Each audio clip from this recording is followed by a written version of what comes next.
Hi, welcome back to 500 Hobbies. My name is Amanda, and this is the place on the internet where I talk about my various hobbies. So today I thought it would be fun to take a look back at some of my very first finished knitted and crocheted projects now that I've been knitting and crocheting consistently for about 5 years. So for some backstory on this hobby, I did learn to knit as a kid because my mom and my grandmother knit. So I did complete a series of wonky scarves between the ages of maybe 7 and 10 years, which were gifted to family members. And then I kind of put down the hobby for a while until 2020 when we were home and looking for stuff to do in the house. And my mom, who is a crafter and sewer, had plenty of yarn and tools available. And so I decided to pick up crocheting just from watching YouTube videos. And then once I started getting into making more and more garments, I ended up taking up knitting again, which I would say is my main fiber arts hobby now. Just because I think, and maybe people have other opinions on this, I think the drape of knitted garments is a little bit nicer than crocheted, and you're also able to do seamless, top down knitted sweaters in the round versus seaming up a bunch of things that you've made flat. So that's just my preference. So I have a couple projects that I'll talk about today. The first is what I'm wearing. So this is a crocheted sweater that is largely double crochet and crochet in the back loop. I believe this was created based on a pattern by For the Frills. I found something pretty similar on her website now. I don't think it's the exact pattern I used because I see that she published it in 2024, or maybe that was an update. But this was a really good starter sweater because it's all pretty basic crochet techniques. So we have a drop shoulder design, and the sweater is constructed by making two panels, one for the front, one for the back, and then two additional panels for the sleeves, and then just making up some ribbing for the neck and the cuffs by crocheting in the back loop with a smaller hook, and then just kind of seaming it all up together. A few things I learned from this project. I think it was a great starter project because I really got to practice double crochet and making sure that I was making panels that were straight on the sides and not so wonky like the scarves I had previously done. I also learned that seaming something together is not my strong suit, and it's also not really something that I'm interested in spending a lot of time on. You can see that it's like kind of wonky in the sleeve. Hopefully I would be able to do a better job of that today. It's also kind of wonky in the neckline, but I have this really vivid memory of just wanting to be done with the sweater. So I think it was a really good starter project, and I think I should give myself a little bit of credit because it's still something that I do wear, usually at home more than going out because of the craftsmanship, but I still get a lot of wear out of it, and it was really good for practicing those early stitches. So the next thing I want to talk about is also a crocheted item. So I originally decided to start crocheting because my friends were making all these stuffed animals.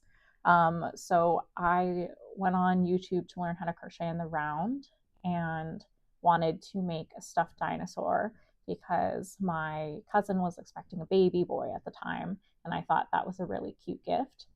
So I have a very similar one that I ended up giving to him, and this is the one that we kept. So I couldn't find a good pattern at the time, I remember, for this dinosaur.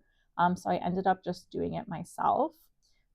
Basically, once you learn to crochet in the round, you can make tubes of any size. So I kind of figured out that, I'll start it at some size, do some increases for the body, and then do a lot of decreases for the tail. And you kind of follow the same thing for the legs. So you start kind of large and then you decrease up for the leg. And these little scales are also kind of tubes that have a lot of increases as you go down to make the scale wider. Yeah, and I would like, perhaps, as I've been saying for the last 5 years, to write up a pattern for this. I think he's really cute. I think it's still one of my favorite stuffed animals that I've ever crocheted. I did learn a lot through this process about yarn weight, so I was using this acrylic kind of bulky yarn, and I didn't think about how big the stuffed animal was going to end up in the end if I started with, X circumference.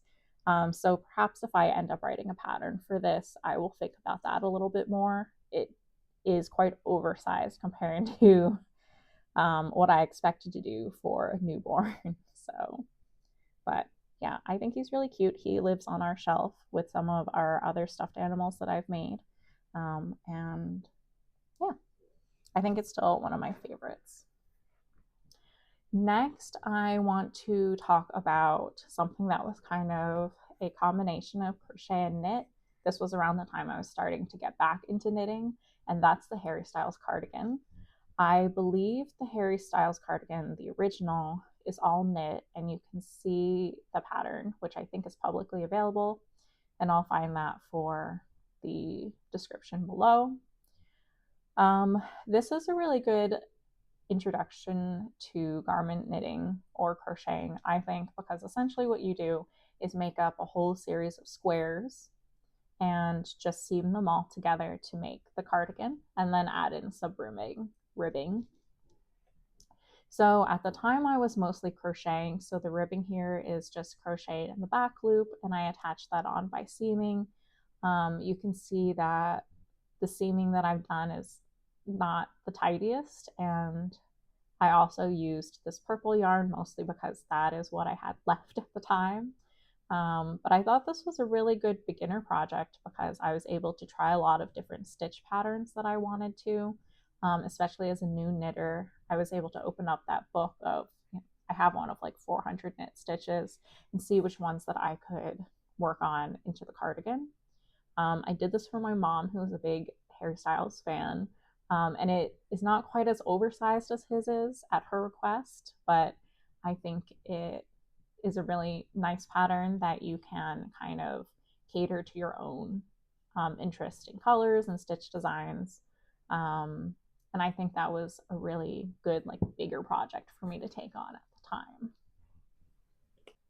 And so the last object I have to talk about is my very first knit sweater. I believe I made this in Gloss DK, which is a Knit Picks yarn that does still exist, and I will link that down below. The color of the yarn was just so nice, and I remember it being really nice to work with. Keep in mind, I had mostly been using like acrylic, Joann's Michaels yarns up until that point. So it was kind of like my first entry point into non-Michaels yarn. I cannot find the pattern that I used, but I think generally it was just kind of like a raglan construction, which I think if you're doing a first time knit sweater, I do think that's the easiest kind of beginner style construction that you can do. So basically you cast on for the neckline and then do increases until you split for the shoulders for the sleeves. And then you finish the body down, and then you knit the sleeves. I do remember making this a lot more cropped than I had anticipated, mostly because I got bored of doing stockinette in the round, which actually has happened to me plenty of times since then. It had this nice little detail on the shoulder that I thought was a really easy, beginner-friendly way to add like something a little unique to the sweater. And I got a lot of wear out of it until my partner put it in the dryer. Since then, we have some very strict rules about what knits go in the dryer and what don't. I think he's really afraid actually to put anything in the dryer at this point.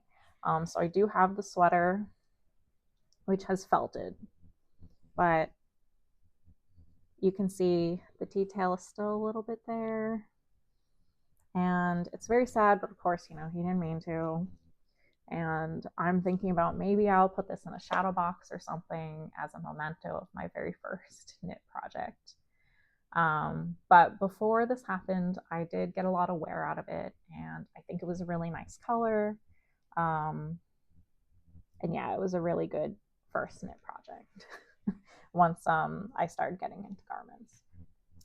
So that is everything that I want to talk about today. I hope it was fun to take a look at some of my very first beginner projects. And if you've seen some of my more recent ones, hopefully you've seen what I think is a great amount of growth in the last few years. And if you are thinking about picking up any of these hobbies, my main piece of advice would be to just start. Obviously, everything that I started with was not, as perfect as it could be. And there's certainly a learning curve along the way. But now that I knit so much and I get so much joy out of it, I'm really glad that I started. So thanks for tuning in, and I'll catch you in the next one.